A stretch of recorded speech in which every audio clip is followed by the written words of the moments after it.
Se escucha bien, ¿no?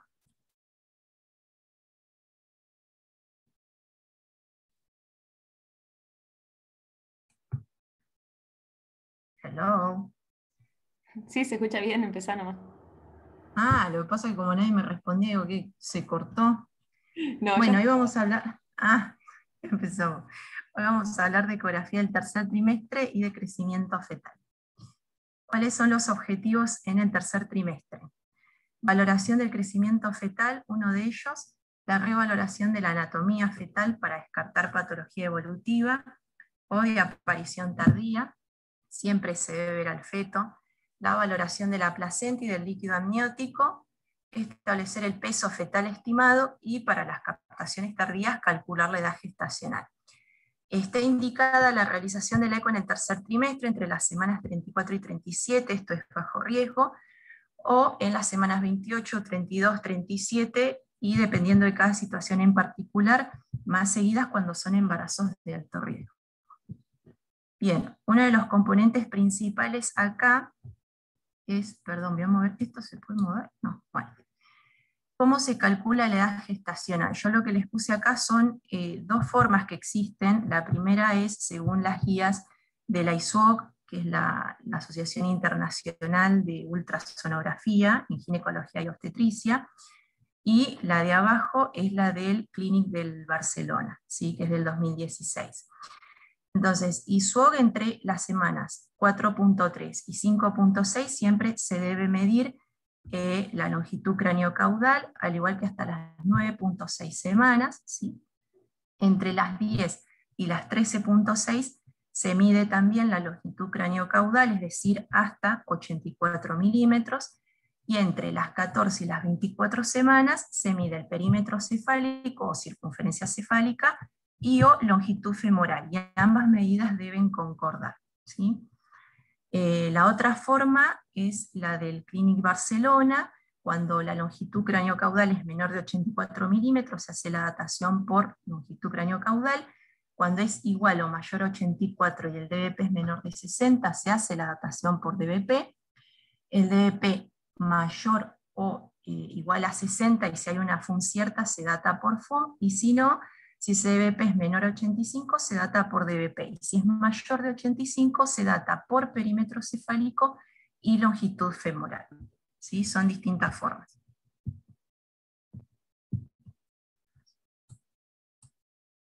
Bien, antes de la semana 14, la longitud cráneo-caudal, ¿sí?, debe siempre utilizarse para informar el tamaño fetal y estimar la edad gestacional.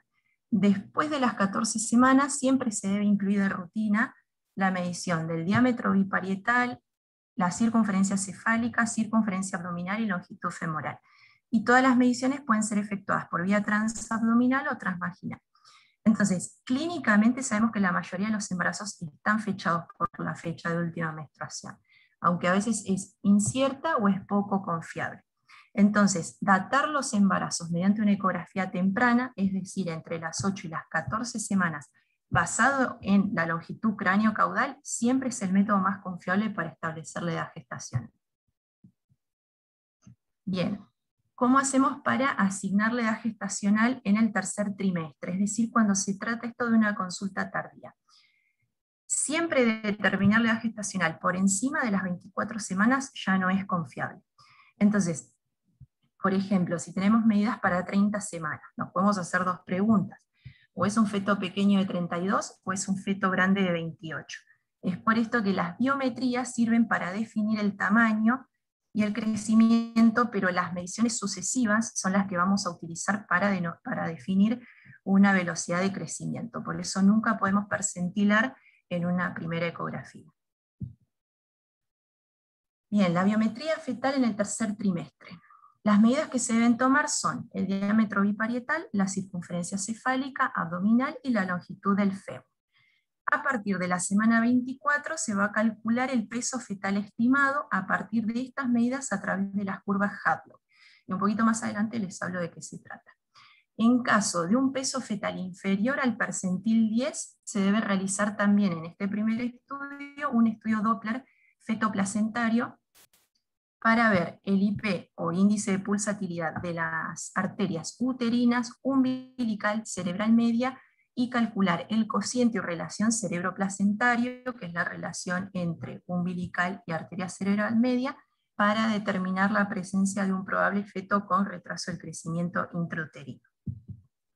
Bien, estas son fotos para que vean un poquito cómo cambia la imagen de la izquierda y de la derecha de las medidas de la circunferencia cefálica, cómo cambia entre las 20 y las 33 semanas, los parámetros a tener en cuenta, sobre todo la tabla del cráneo, que se define un poquito menos ya hacia las 33 semanas y un poquito menos si es más avanzado el embarazo.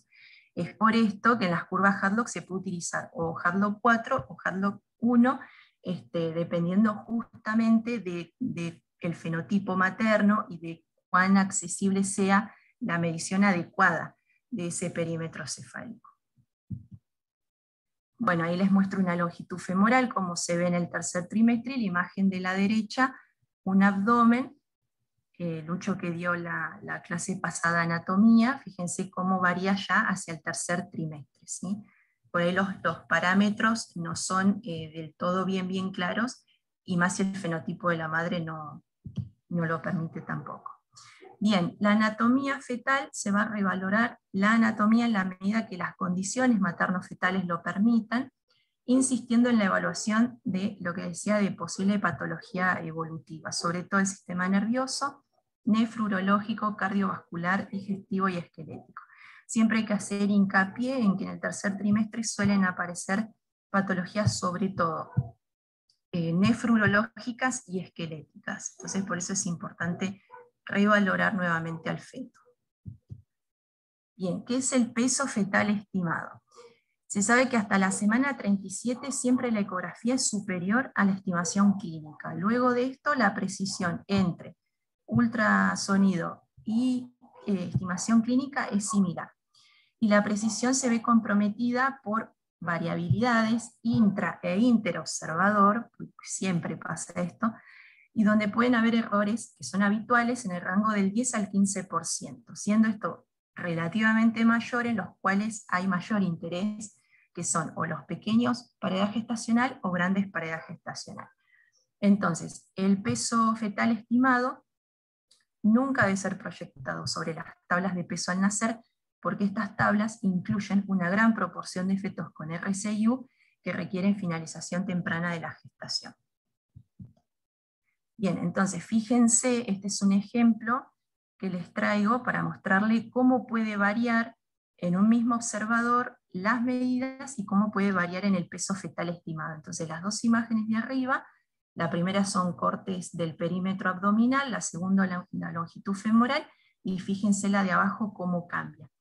Lo que hace esta medida es incluir un poquito más acá pared abdominal, y acá en esta, ven que ahí la longitud del fémur no llega a agarrar la totalidad de la porción que está osificada de la diáfisis del fémur. Entonces, fíjense que en el primero, el peso fetal estimado es de 2.299 gramos, y el segundo, que es la misma paciente, cómo cambia cuando uno hace una medición un poco más adecuada, más correcta, pasa a ser de 2.837 gramos. Esta es la variabilidad que yo les digo intra e interobservador, que se da que es muy frecuente. Bien, entonces, ¿cuáles son las referencias biométricas y estándares de crecimiento? Es decir, los modelos que existen. Todos los modelos disponibles lo que permiten es calcular el percentil de peso en el que se encuentra un feto para una determinada edad gestacional, ¿sí? Son curvas de peso que lo que nos va a permitir es seleccionar a los fetos con percentil menor de 10. Entonces están los modelos neonatales o transversales, que son tablas elaboradas con datos de recién nacido, y los modelos intraúteros, que están elaborados con datos que se obtienen de ultrasonido a lo largo de la gestación. En el cuadrito les puse los distintos modelos que están disponibles. El más utilizado en todo el mundo son las curvas de Hadlock, que son curvas que se hicieron en Estados Unidos en los años 90, y de los cortes transversales el más conocido y más reciente es el de la Intergraph 21, que ahora les voy a contar un poquito. Entonces, la variabilidad que van a mostrar los parámetros antropométricos neonatales están en relación a factores raciales, genéticos, sociales, ambientales, estilos de vida materna, ¿sí? Son muchos. Esto implica que sea aconsejable que cada comunidad disponga de sus propias tablas de crecimiento, que esto es lo que recomienda la OMS. Hay países de Latinoamérica, como por ejemplo Colombia, que utiliza sus propias tablas. Bien, entonces Hadlock.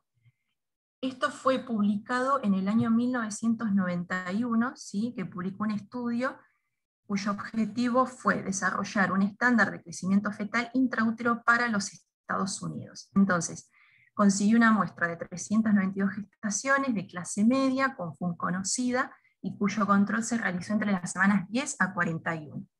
Entonces, los criterios de inclusión fueron gesta única, FUN conocida, gestación comprendida entre las 10 y las 41 semanas, ausencia de enfermedades maternas, ausencia de alteraciones congénitas fetales, ciclos menstruales regulares, no antecedentes de ingesta de anticonceptivos en los 3 meses previos. Entonces, acá ustedes tienen que pensar que nosotros, utilizando las curvas Hadlock, estamos utilizando tablas que fueron diseñadas en Estados Unidos en los años 90 con estos criterios de inclusión. Entonces, esto también es importante tenerlo en cuenta a la hora de las variabilidades que existen en los pesos fetales estimados. Bien, a cada feto se le realizó una sola ecografía durante la gestación, o sea, la biometría, donde se midió diámetro biparietal, circunferencia cefálica, abdominal y longitud femoral. Esto para conseguir una estimación del peso fetal estimado. Y en este estudio se observó que el porcentaje de error era pequeño, aproximadamente un 7,4%, y se utilizó luego un análisis de regresión para establecer una relación con el peso. Bien, este es otro estudio muy importante que se realizó, el Intergraph 21, es el Consorcio Internacional del Crecimiento Fetal y de Recién Nacido. Este fue un proyecto multinacional y multicéntrico basado en la población que se llevó a cabo entre los años 2009 y 2014. Incluyó 8 países, si mal no recuerdo, entre ellos Brasil, China, India, bueno, varios, Reino Unido, Estados Unidos, y el objetivo fue estudiar el crecimiento, salud, nutrición y neurodesarrollo desde la semana 14 hasta los 2 años.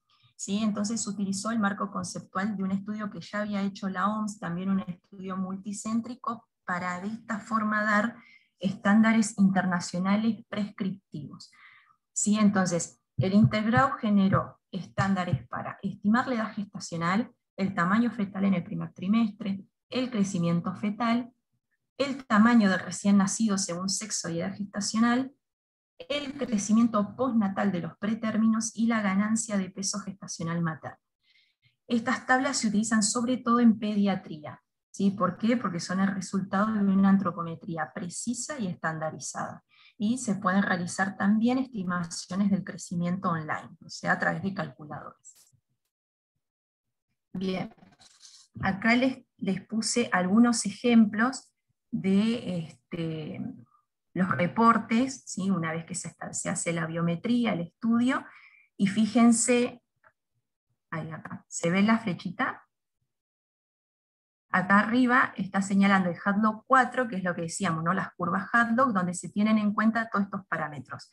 El diámetro biparietal, la circunferencia cefálica, abdominal y longitud femoral. Y también algunos equipos, y también se puede realizar la medición del Hadlock 1, que es con la circunferencia abdominal y la longitud del fémur. Entonces fíjense que puede variar el peso, puede variar la edad gestacional y el percentil. ¿Sí? En este caso, bueno, 97, mayor de 97 queda el percentil, esta otra paciente 75 y 78, y esta última 59 y 51, o sea, no es tanto en estos casos.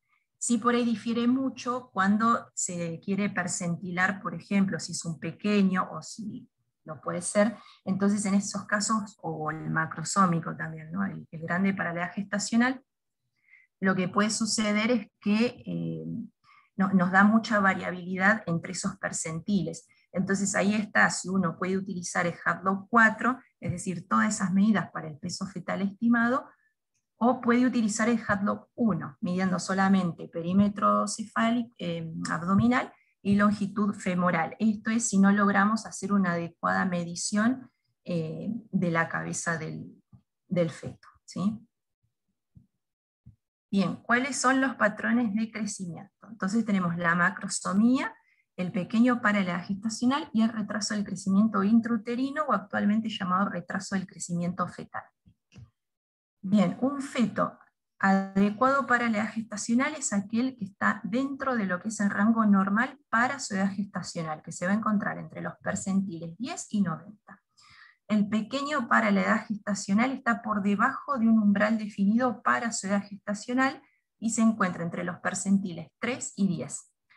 Grande para la edad gestacional es el que se va a encontrar por encima de su umbral, o sea, por encima del percentil 90, y un feto con retraso del crecimiento intrauterino es aquel que no ha alcanzado su potencial de crecimiento, ¿sí? Y habitualmente está asociado a un resultado adverso, no solo al nacer perinatal, sino también a los 2 años, ¿no? Se encuentran por debajo del percentil 3 o del percentil 10 con cambios anormales en el Doppler. Bien, ¿cuáles son las recomendaciones de ISUOP? Los términos inicio temprano, es decir, antes de las 32 semanas, y tardío, luego de las 32 semanas, se van a utilizar en caso de fetos con retraso del crecimiento intrauterino. Los términos de simétrico y asimétrico ya no se utilizan, dado que no aportan información adicional en cuanto a etiología o pronóstico. El diámetro biparietal, circunferencia cefálica, abdominal y longitud del fémur deben siempre medirse en una ecografía a partir de las 14 semanas, y la circunferencia cefálica y abdominal deben obtenerse utilizando siempre la medición de elipse, ¿sí? Colocando los calibradores en los bordes exteriores de la circunferencia del tejido blando. Esto es importante. Bien, este es un estudio que publicó la New England Journal del Doppler de las arterias uterinas. Se sabe que entre las semanas 11 y 13.6 no se ha encontrado diferencias significativas en el índice, en el IP entre los fetos cromosómicamente normales y anormales. Es por esto que como método de cribado en el primer trimestre no es de utilidad para anomalías cromosómicas, pero sí es capaz de identificar a las pacientes con alto riesgo de preeclampsia prematura. Este es un concepto muy importante. ¿Por qué? Porque a las pacientes hasta la semana 16 se puede realizar una profilaxis con ácido acetil salicílico.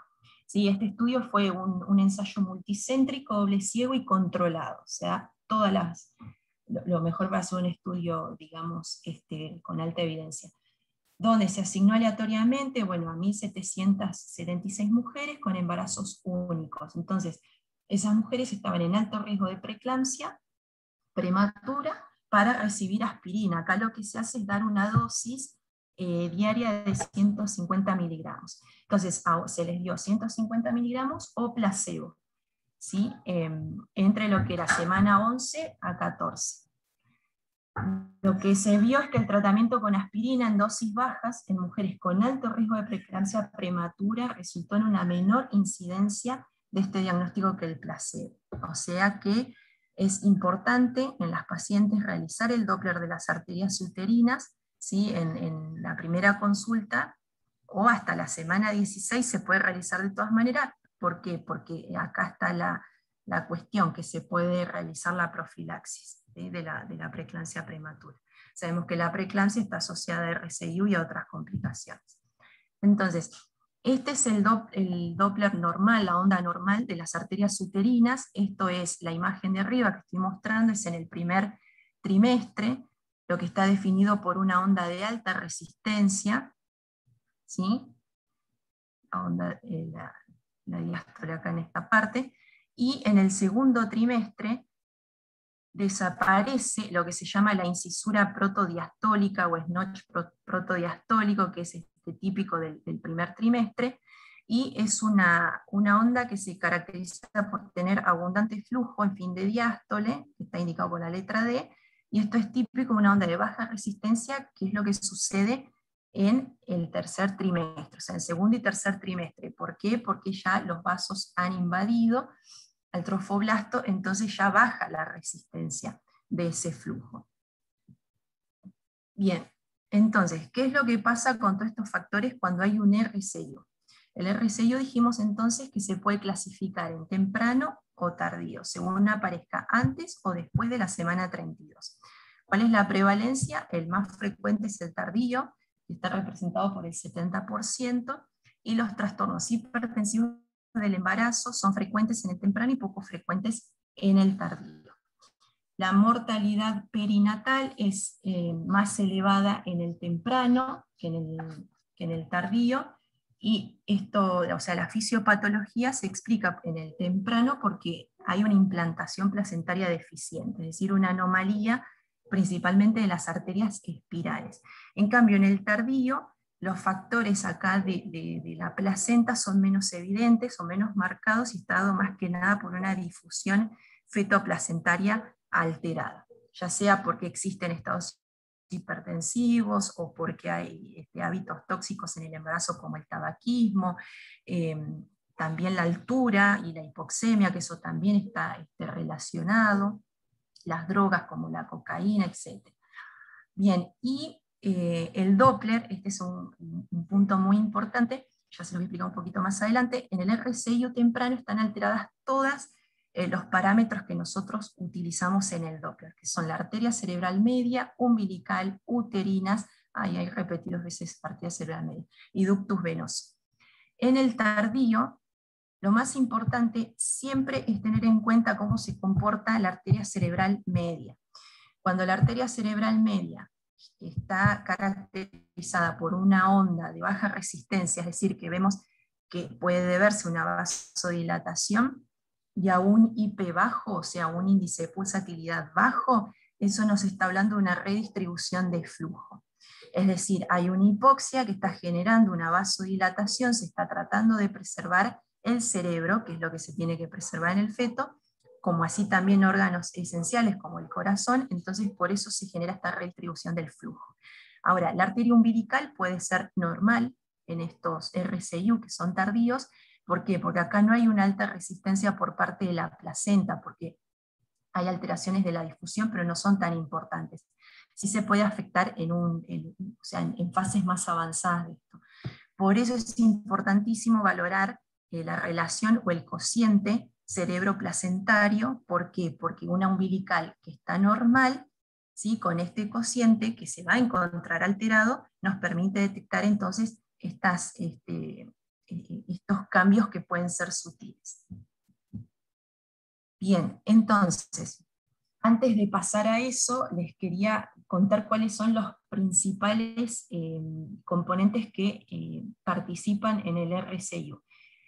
Este crecimiento fetal puede depender, primero obviamente, de la función útero-placentaria, de las enfermedades maternas, de la nutrición materna, la altitud, lo que mencionamos anteriormente, o sea, a qué altitud vive la madre, y otras que son infecciones, aneuploidías, entre otras. Sin embargo, digamos, dentro de todo esto, la más importante es la disfunción o la insuficiencia placentaria, ¿sí?, que representa uno de los principales componentes de un crecimiento anormal.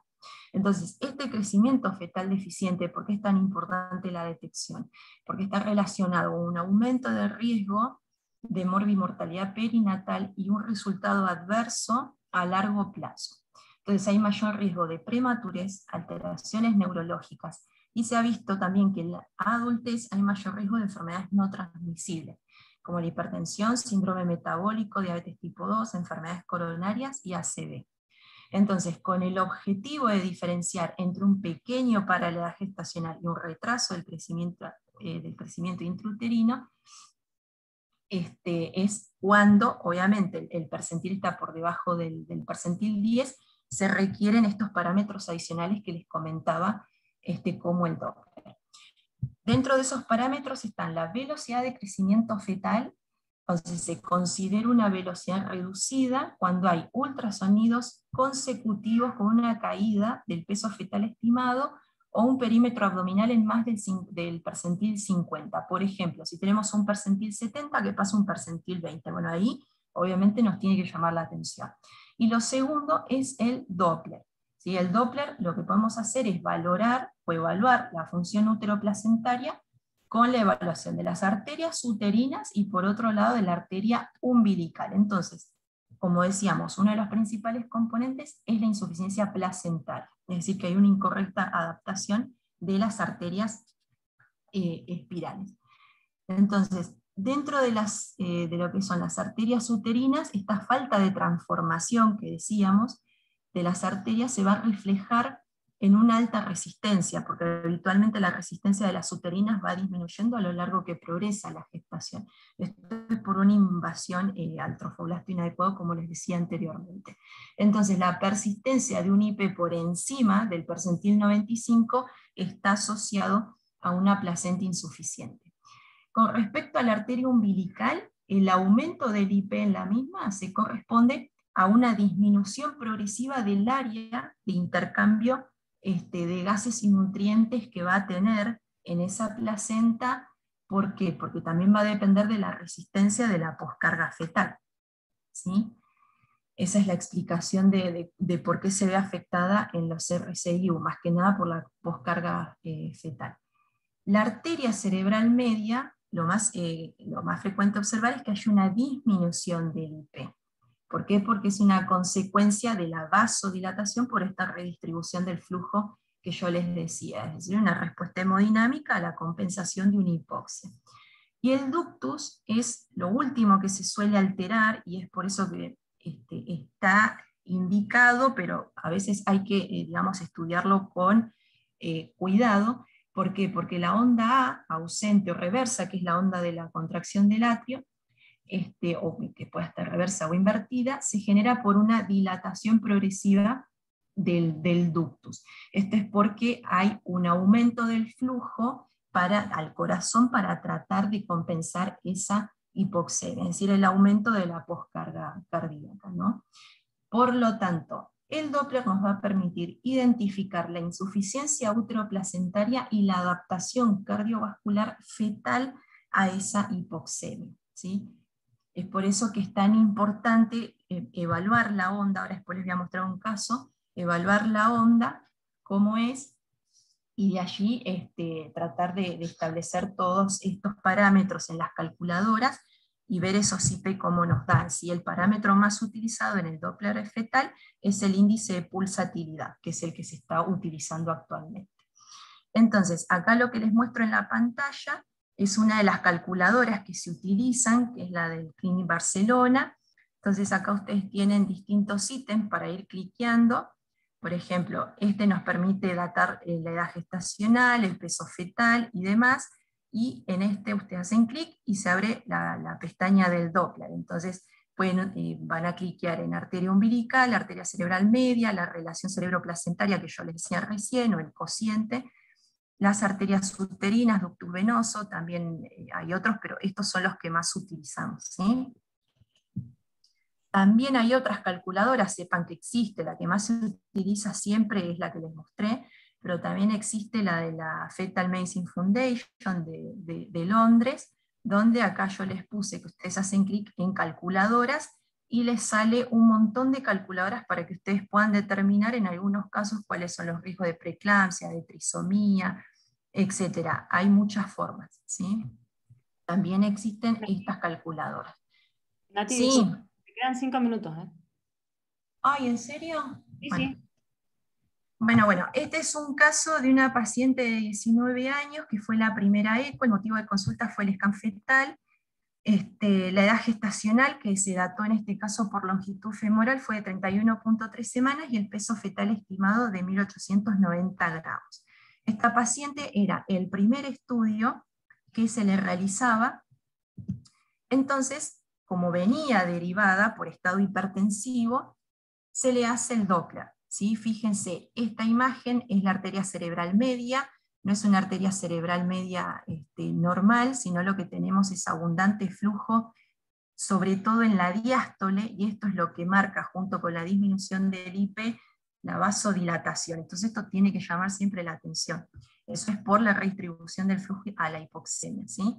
Esta es una arteria umbilical que tiene un patrón normal. Acá voy medio rapidito porque ya les expliqué en la clase pasada un poco de Doppler.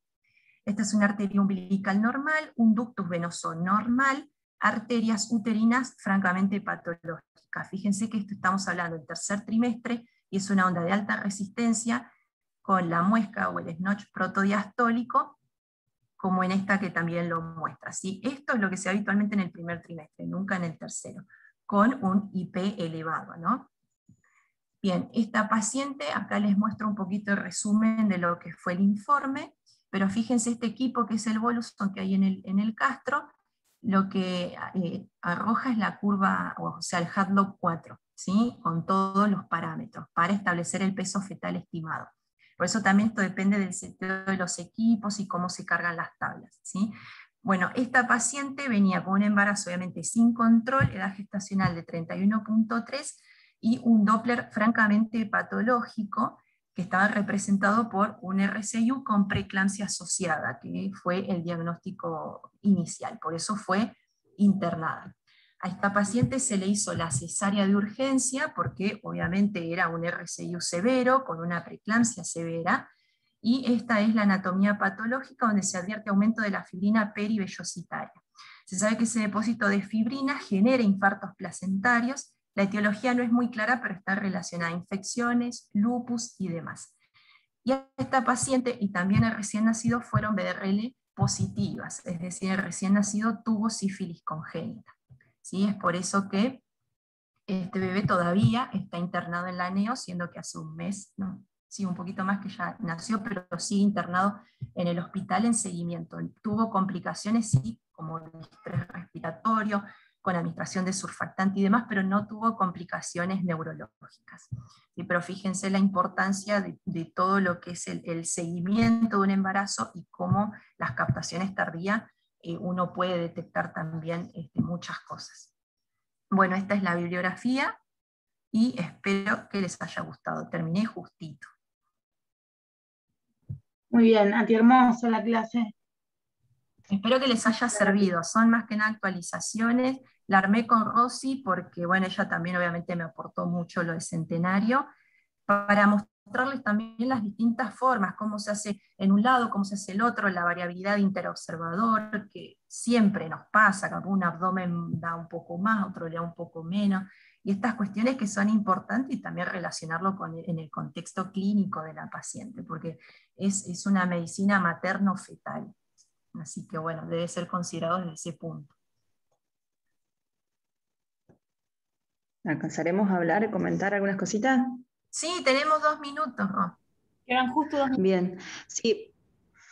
Por ahí lo que decías al principio, de esta forma de datar, viste que cuando te llegan fuera de término, uno lo que hace es medir y en base a lo que uno mide, calcula la edad gestacional. Por eso como que es bastante fácil de aplicar la que usa el Clinics, que te da la medida, entonces ahí calculás qué parámetro va a ser tu referente para la datación. Eso es por un lado. Después, algo que yo quería comentar es que el RCIU tardío, lo que tiene es que la placenta va a tolerar una insuficiencia hasta el 70%, o sea, cuando ya no tiene más, empieza a faltarle el 30% residual, es cuando ya empieza a manifestarse la alteración en el crecimiento del bebé. Por eso es que al principio vos podés tener un embarazo con una placenta deficitaria, pero que todavía se banca ese crecimiento del bebé, pero cuando ya el bebé aumenta sus requerimientos, lo que le queda útil, que sería el 30% restante, ya le empieza a ser insuficiente. Por eso es que tienen los diagnósticos del RCIU tardío, altera en ese momento el Doppler. Y por eso que es importante no solo quedarse con la umbilical, sino siempre hacer las uterinas, porque es la uterina la que te va a manifestar la deficiencia desde un momento más temprano.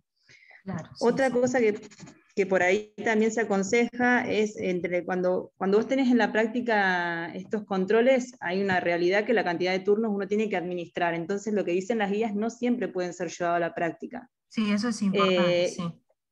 Y para estandarizarle un control parejo a todas las pacientes, lo que se pretende es que la última ecografía que se hace entre las 36 no se haga antes, y además esto va de la mano que a partir de las 36 semanas es cuando tenemos mayor información y útil en cuanto a los trastornos del retraso de crecimiento. Antes por ahí no es tan no es tan representativa como a las 36 semanas el